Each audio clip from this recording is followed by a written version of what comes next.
La défense européenne existe. C'est la France. Cette phrase est de Manuel Valls. Elle est un peu caricaturale, mais comme toute bonne caricature, elle n'est fait que grossir le trait. Car il est vrai que la France est le seul pays d'Europe continentale à pouvoir projeter des forces à l'extérieur et à disposer d'une dissuasion nucléaire, condition pour que l'Europe puisse faire figure de petit gendarme du monde. Cet attribut français a des conséquences budgétaires fortes. Il suffit de regarder les dépenses militaires des 28 États membres de l'Union européenne pour se faire une idée. Pour la France, c'est 47 milliards d'euros environ, au coude à coude avec le Royaume-Uni, 45. Un cran en dessous se trouve l'Allemagne, 35 milliards, et l'Italie, 23. En deçà, ce n'est même pas la peine de regarder, car ces 4 pays assurent à eux seuls plus de 72% de l'ensemble. Autrement dit, les 24 autres pays concourent à moins de 28% de l'effort global, alors qu'ils représentent 46% de la population et 37% du PIB de l'Union européenne.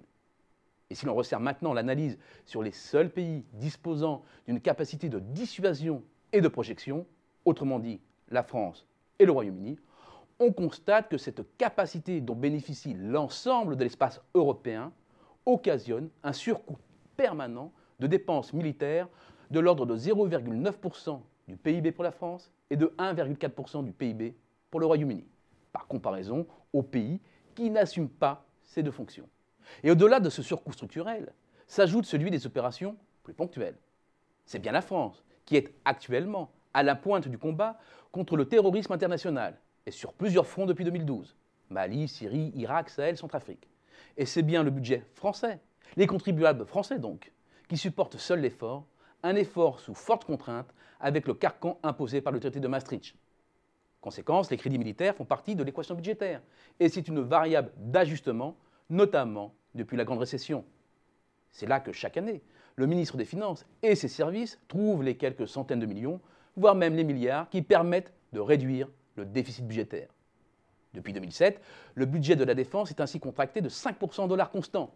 Mais ce recul est encore plus prononcé pour le reste des pays européens, autrement dit pour les passagers clandestins de la défense française et britannique, avec un repli de 14%, à comparer à un bond de 62% en Arabie Saoudite, de 64% en Russie, de 98% en Chine et même de 123% dans les Émirats arabes unis. Et c'est bien là le risque. L'Europe baisse la garde alors que le danger s'intensifie. Surtout, les États les plus en pointe dans la défense sont pénalisés alors que leurs efforts profitent à tous. Pour s'en sortir par le haut, Thierry Breton notamment pousse l'idée de la création d'un fonds européen de défense et de sécurité conçu sur le modèle du mécanisme européen de stabilité mis en place pour faire face à la crise de la dette de la zone euro. Le Fonds européen de défense et de sécurité, dont la signature serait garantie par les États, reprendrait donc la dette défense des États en émettant des obligations à long terme pour remettre les compteurs à zéro.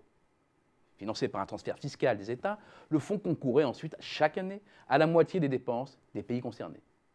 Je n'irai pas jusqu'au bout de cette utopie européenne, qui par une débudgétisation miraculeuse permettrait sur le papier à la France de ramener le compteur de sa dette à 62% du PIB, à 2 points seulement donc du niveau imposé par le traité de Maastricht et à 5 points de celle de l'Allemagne.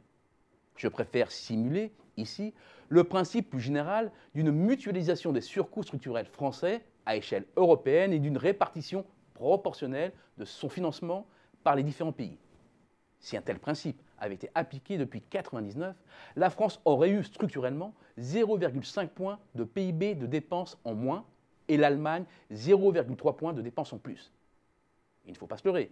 Cela ne remettrait pas en cause l'historique de la trajectoire des dettes divergentes entre la France et l'Allemagne. Mais l'écart des taux d'endettement serait non plus de 25 points en 2015, mais de 14 points. Cette simulation permet de mesurer l'intérêt pour la France de pousser l'idée de structures de financement commun. C'est de l'intérêt de la France, mais aussi de l'Europe, si l'on veut sortir de la logique maastrichtienne d'attrition actuelle des dépenses de défense et ne pas s'en remettre entièrement aux États-Unis pour notre sécurité.